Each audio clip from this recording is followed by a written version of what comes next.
So we've done a lot of testing. This is a dried blood spot test we use using a method that was developed partly by some really good scientists at the University of Milan. There's also a Norwegian team involved who are present on one of the other related papers to this.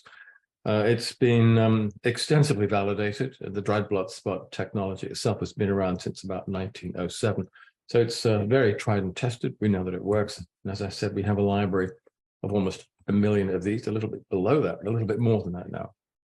Where should the people's ratios be? Well, the consensus expressed by the Scandinavian Council of Health Ministers, and they're conservative, is that the ratio should be below 5 to 1.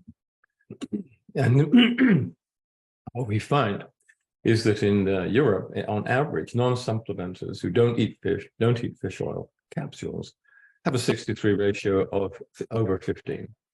If you look at Europeans who take fish oil supplement, it does bring their ratio down a little bit to 10 or 11 to 1. But that's still above the magic 5 to 1 threshold, which is why fish oil capsules don't work. If you look at people who eat a lot of cold water fish, and there are some very small communities that do, up in the northwest of Europe, Scandinavia, on the coastal side of things, they have ratios of about between 3 and 5 to 1, and actually surprisingly little chronic degenerative disease. When you look at those who consume balance oil, which is the liquid equivalent of eating oily fish, they have the same ratio. They're between 3 and 5 to 1, and they also have very little chronic degenerative disease.